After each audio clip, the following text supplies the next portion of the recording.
의 지혜투자클럽입니다. HLB.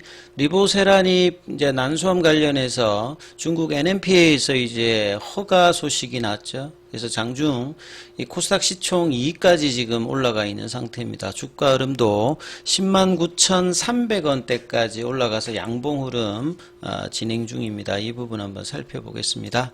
자, 포드파골 데이터가 이제 D-이제 24일 정도 이제 남은 상태죠. 그러니까 거의 뭐 러프하게 보면 한 3주 안쪽이기 때문에요. 언제든지 지금 카운트다운을 할 수 있는 시장의 어떤 집중도가 높아지는 이제 구간에 이번 주는 더 이제 들어간다라고 봐야 되겠죠. 이런 상관에서 아침에 이제 리보세라닙 관련해서 중국에서 난소암 오베리안 관련 캔서에서 이제 치료제 허가 소식이 나왔습니다.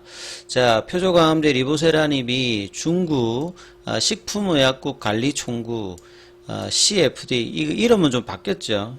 예, 과거에 이제 CFDA로 하다가 이제 NMPA로 바뀌어 있습니다.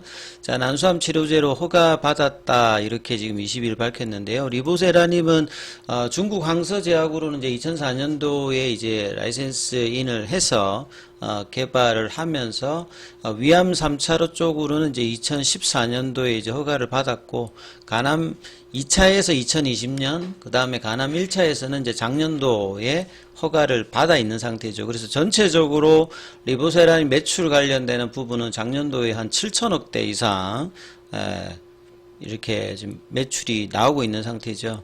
그리고 이제 중국 항서제약의 이제 플로조피립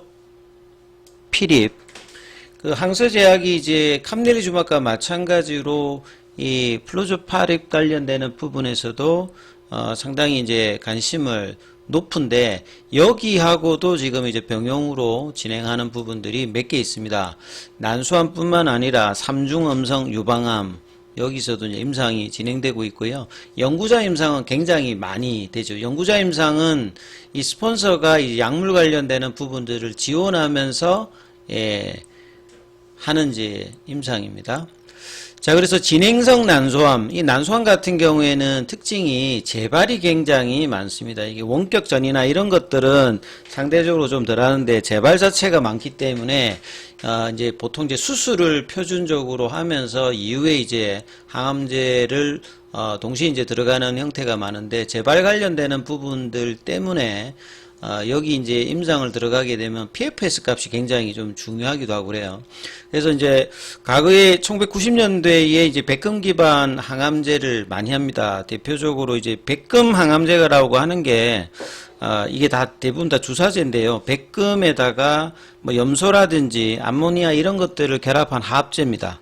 화합물이라고 보시면 되는데 대표적으로 뭐 시스플라틴이라든지 근데 이 독성이 굉장히 강하기 때문에 이걸 완화한 뭐 카보플라틴 그러다가 이제 2000년도 들어가서는 좀 더 이제 반응률을 좀 높이는 파클리탁셀 요런 형태로 이제 세포독성 항암제는 이제 개발이 돼 있는데 이런 이제 백금 기반 항암제 치료 위에 유지요법 그러니까 이제 PFS 값이 굉장히 중요하고 왜 이게 중요하냐면 난소암에서는 재발이 굉장히 많습니다.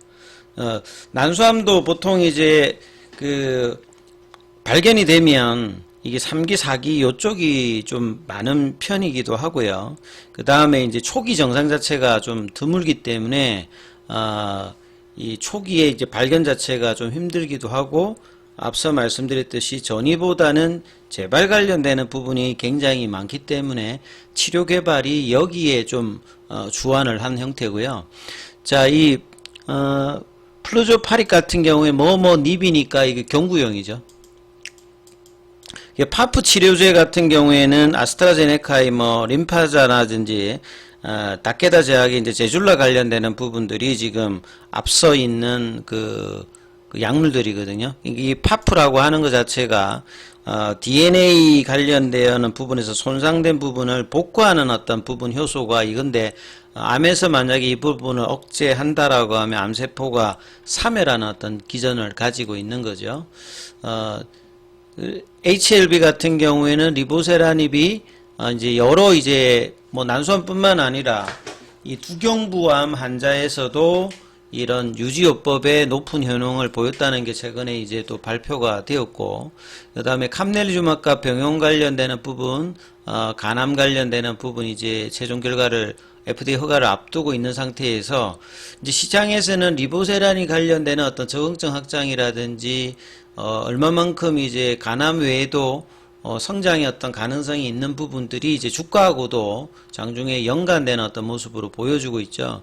그래서 치료제 옵션 자체가 암의 확장, 그 다음에 이제 간암 관련되는 부분에서도 지금 최근에 국소요법과 전신치료가 이 크로스오버 되어서 확장이 되는 부분들이 많다라고 말씀드렸는데, 이 부분들이 이제 오전장에는 주가 상승에도 영향을 주고 있다. 그리고 이제 간암 쪽도 보시게 되면 간암의 이제 보조요법, 이제 뭐 네오조반트라든지 오조반트, 그다음에 색전술 이런 부분하고도 이제 확장이 되어서 이제 병용이 들어갑니다.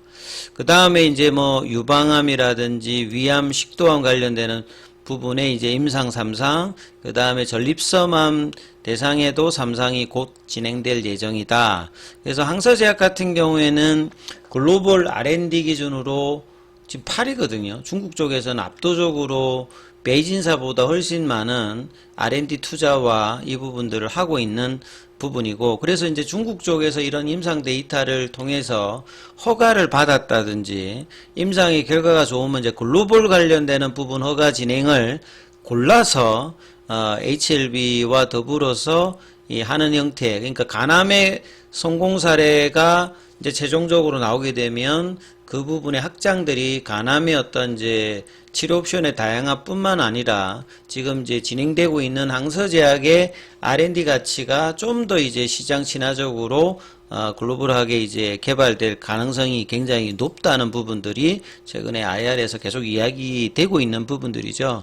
자, 그래서 이제 HLB 주가 흐름들도 지금 장중에 코스닥에서는 한 3위 정도를 지금 하고 있다가 이 에코프로가 지금 이제 액면 분할 관련되는 이 부분 때문에 거래가 지금 25일까지 지금 거래 재개가 안 되고 있는 상태에서 장중에 거의 한 14조 정도까지 올라가면서 시가총액 2위로 지금 올라왔어요.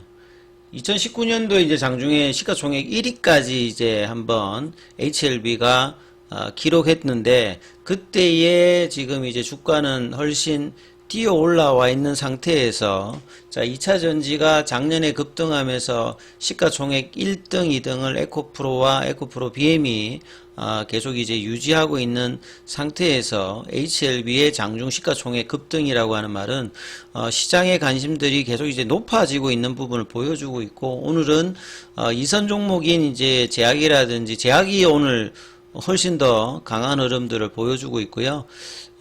뭐 제약이 이제 강한 이유 자체는 결국 리보세라닌 관련되는 부분에서 FDA 허가를 받으면 국내 쪽도 바로 이제 허가 관련되는 부분을 진행을 하게 되면 생명과학과 그러면 이제 국내 독점적 그 판매권 관련되는 부분이 부여받아 있기 때문에 제약에 대한 어떤 기대감도 있을 거고요.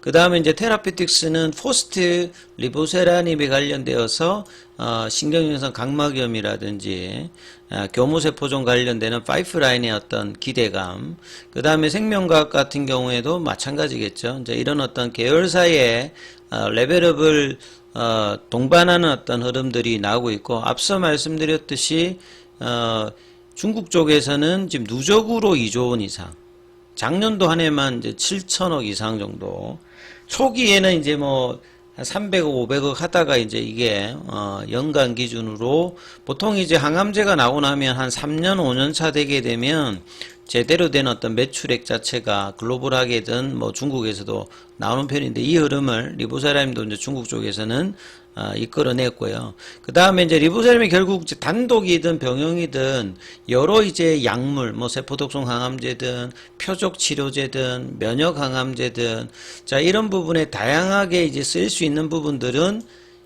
일단 부작용이 작다는 거죠. 부작용이 작다는 것은 약의 그 효능 중에서 효과와 이제 부작용이 두 개 다 좋아야 약으로서 가치가 있는데 리보세란이면 효과도 굉장히 다양한 어떤 기전을 가지고 있는 데에서 부작용 자체도 굉장히 낮기 때문에 이제 이런 어떤 다양한 암종이라든지 그 다음에 이제 뭐 지금은 이제 항서제약하고의 어떤 주로 이제 병용입니다만 허가 이후에는 이제 기타 이제 빅파마들과의 어떤 러브콜과 다양한 이제 암종에서의 어떤 기존 치료제와의 이 병용 어떤 이제 러브콜들이 높아질 어떤 분위기가 많이 나오고 있죠. 중국 쪽에서도 이 티슬레리주막 관련되는 부분하고도 병용 이야기들이 지금 현지에서는 나오고 있을 정도로 관심이 높아지고 있습니다. 그리고 난소암은 재발이 많기 때문에 앞서 말씀드렸듯이 이 파프라고 하는 부분들이 이 재발 관련되는 부분에서 핫하게 지금 떠오르면서 이 항서제약도 이 파프 관련되는 치료제를 캄넬리주막과 더불어서 키우고 있는 상태에서 여기에 또 병용으로 진행이 되고 있다.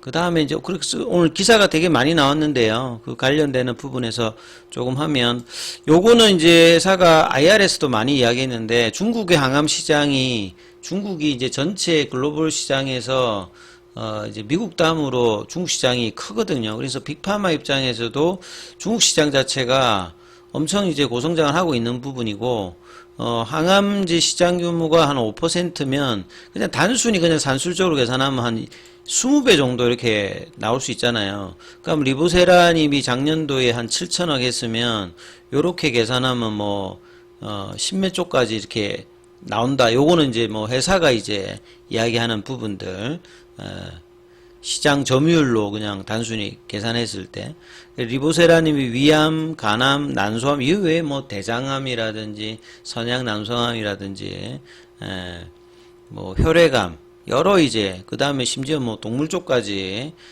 지금 확장을 하고 있는 부분들. 그래서 간암 신약 허가를 받으면 빅파마로부터 병용요법에 대한 러브콜을 받을 가능성이 대단히 높다.